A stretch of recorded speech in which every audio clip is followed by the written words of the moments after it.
Right, that's an interesting question. I would say that I became politicised after reading James Harrington's Oceana, in which he talks about the divide and choose principle, which states that in any given political situation, one party should not be able to divide and choose. So, for example, if you've got a cake, one person should divide that cake, and then the other person should choose which side of the cake they would like, which slice of the cake, if you like, because by doing so, that guarantees a buffer against any sort of corruption or greed on the part of the divider.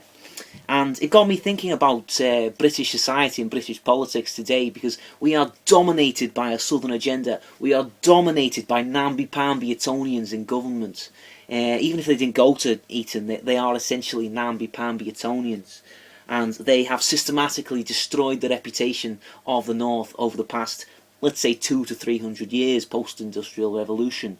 And basically I'm seeking some sort of political representation for myself in government in order to represent the unheard masses who for far too long have been crushed by this namby-pamby southern agenda, as I have aforementioned.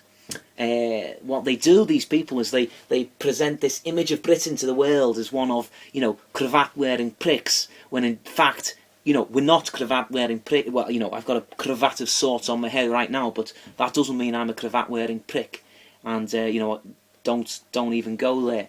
But overall, I just feel that these people have to be held to account for what they've done. Cameron and his cronies, for goodness sake, the bankers, the politicians, the businessmen, and whoever it may be, for goodness sake, that they need to be held account for what they've done, the sins of themselves and of their forefathers.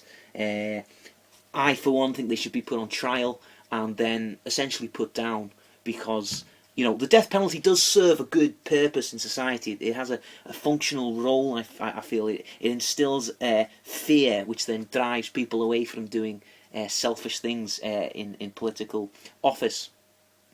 For example, Thomas Hobbes talks about this in Leviathan. He says that the state should be like this fearful amalgamation of people who enter a social contract and agree to obey the law.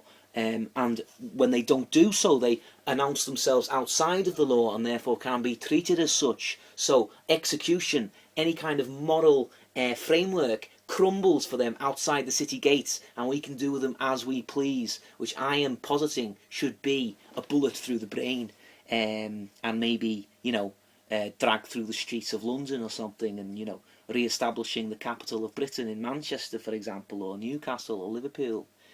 And so that's all I'm about, really. I'm sort of seeking, as I say, political representation. My father was a very strong believer in northern culture and hated all sorts of London-based political activity because he didn't see it as representing himself or his friends. And I won't hear a bad word against my dad. He worked down the mine for 30 years and died of black lung. So he, I mentioned this in the previous video, he didn't actually die of black lung, he got hit by a car, but, I'm pretty sure he had black lung. Well, I think in my cabinet I would have the likes of Joey Barton and a couple of the members of Kasabian and possibly, Paul Weller or something like that, a really angry northern traditionalist. As far as the Scots and the Welsh go, I think they've got more in common with us, to be frank, than with, anyone in Surrey, for example. I do feel there's, if you go into any pub and there's a Welshman, a Scotsman, an Irishman, a Northerner and a Southerner, it's not going to be the English against them, it's going to be me and them against a southern twat. So, if we're going to say locomotion was invented in the northeast of England, television and the phone in Scotland, so, what is it exactly that the South have done?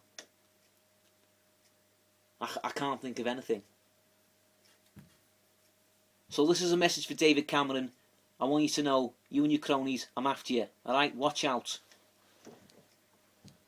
By which I mean, if you do happen to see the video, I'd love to sit down and talk with you. And, go through some stuff.